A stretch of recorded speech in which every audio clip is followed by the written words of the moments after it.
If one wants to explore the mystical nature of our existence, then enhancing the Akash is a very vital and necessary aspect.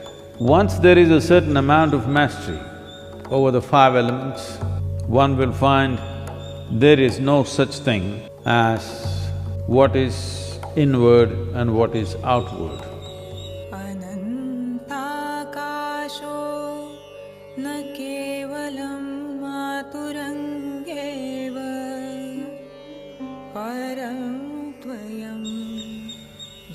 The five elements that we recognize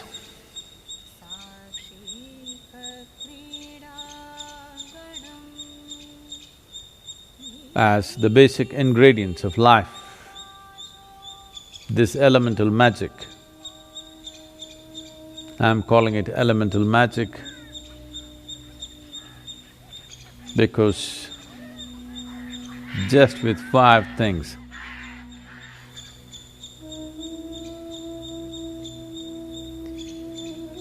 not 5 million, just five things. With five things, too much has been done. With five things, what is presenting itself as cosmos, what is presenting itself as life, what is presenting itself as everything that we can see, hear, smell, taste and touch, is well beyond the permutations and combinations that we can think of. If something goes beyond the permutations and combinations, then it's no more mathematic, it is magic. So this elemental magic, to master this elemental magic is the most fundamental dimension of yoga. Essentially, when people want to be physically robust, then earth would be important. But for one who is on the spiritual path, one who wants to perceive, the most important thing is Akash. Why Akash becomes most important is, in the making of this human form, 72% of water, 12% of earth, 6% of air, 4% of fire is largely determined. The rest is Akash. When we said rest, we did not mean 6%, we said rest. Now, if you increase the proportion of Akash within the system, if you increase the proportion of Akash in the larger scape of who we are, then our ability to perceive is tremendously enhanced. If this proportion remains low or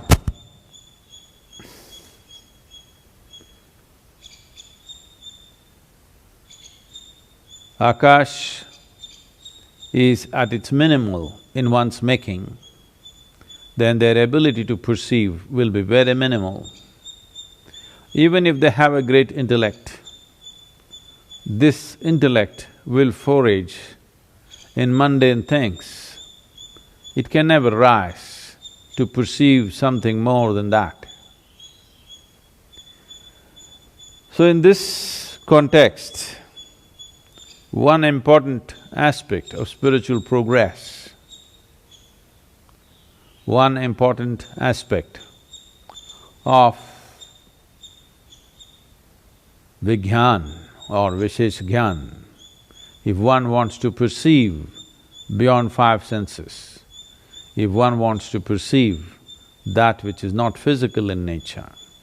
If one wants to extend his antenna to larger dimensions of life,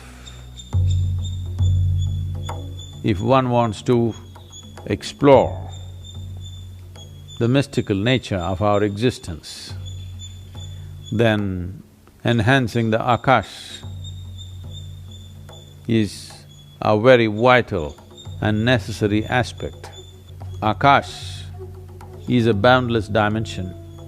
When the composition of Akash is enhanced, then boundlessness becomes the nature of one's being. If not boundlessness, at least a boundary that you cannot see and feel. This gives the individual person a great sense of freedom, a great sense of not being tied down to anything. This lack of bondage within oneself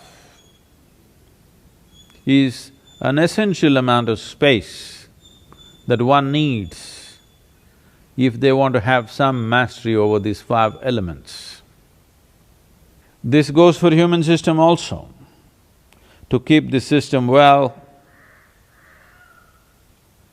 to keep this system in an efficient and effective mode, but not being identified with it, is a very important or the very important step one has to take if one has to have mastery over elements. Once there is a certain amount of mastery over the 5 elements, one will find there is no such thing as what is inward and what is outward, because elements don't respect your boundaries. To put it in the simplest form, as you sit here, you breathe. The air does not respect your boundary, it is constantly in and out. This is not just air, this is happening with everything. The food that you eat and whatever substance we relieve ourselves of and everything else is in constant transaction, or the elements do not respect the boundaries of your body. The boundaries of your body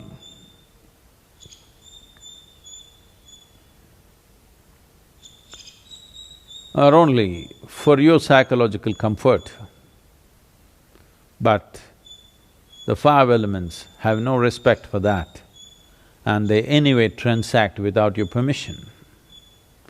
So if you have some access to experiencing the nature of the elements, then you also lose the boundaries of your body. Or in other words, you have sacrificed your privacy, because there is no such thing as privacy, because you know everything is seeping in and everything is seeping out constantly.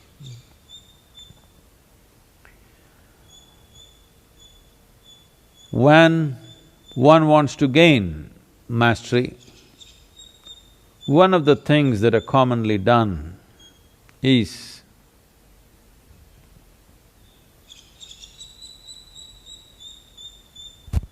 those of you sitting in America or anywhere else in the world right now, including India,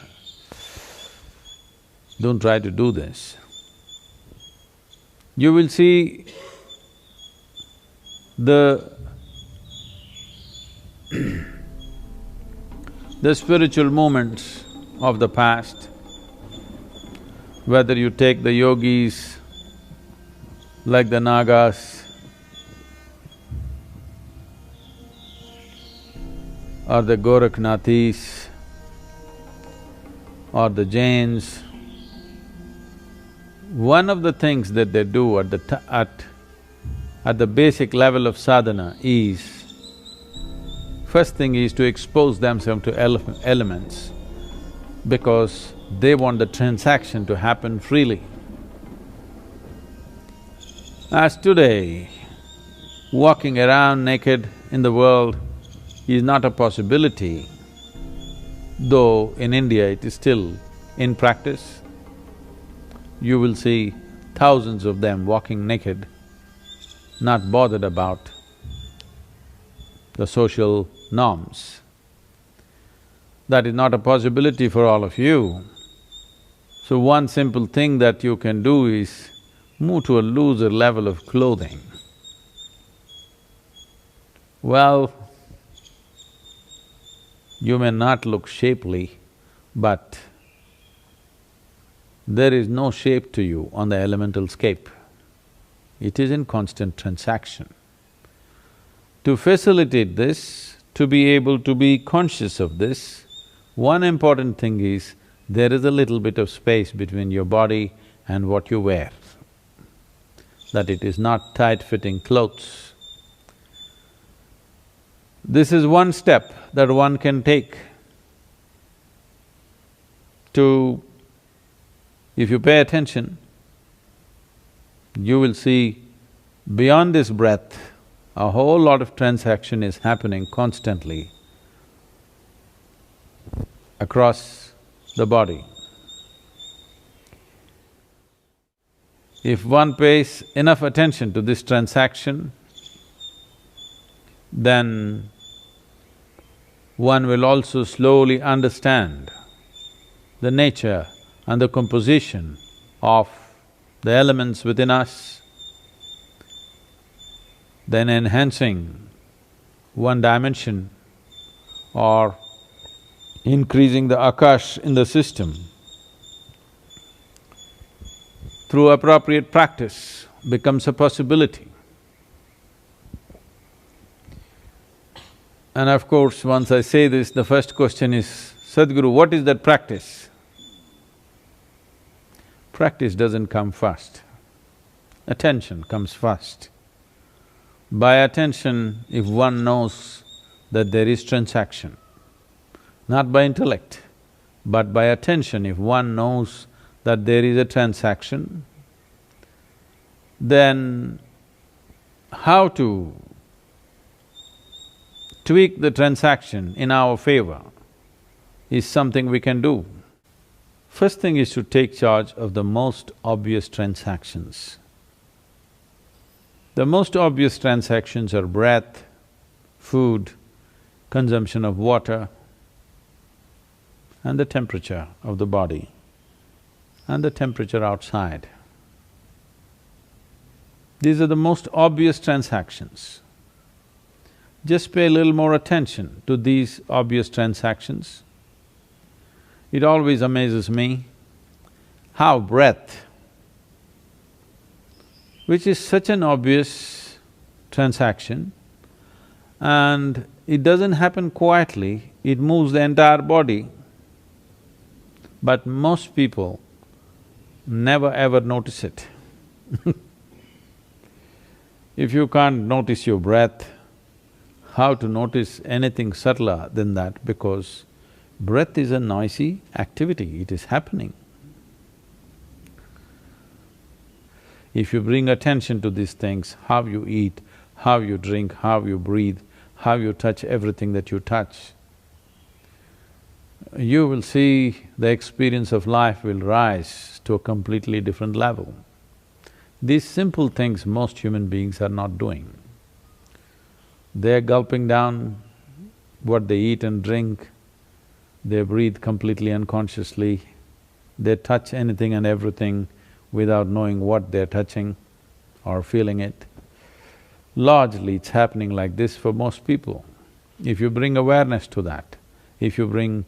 let me not even use the word awareness because it means many things to many people, bring more attention to that. If you are far more attentive to these things, then without slowing down anything, this is important. Because people think that when you're breathing, you should not be doing anything else, just you must be breathing. When you're eating, you must be eating, when you're drinking, you must be drinking. No, that is the beauty of being human, that we have a cerebral capability of conducting complex activity within us and still be able to pay attention. It is like you're driving and you can still have a conversation with somebody. So two levels of attention are happening, just like this. You could be doing whatever you're doing, but pay attention to the breath. Breath is one thing that is always happening, so you can pay attention to that. You can also pay attention to the food that you eat and water that you drink. Let it not happen all the time. So the possibility of knowing dimensions of the beyond, the possibility of dipping into the mystical nature of the existence is very much rooted in the elemental composition of who we are. Bringing about a transformation in this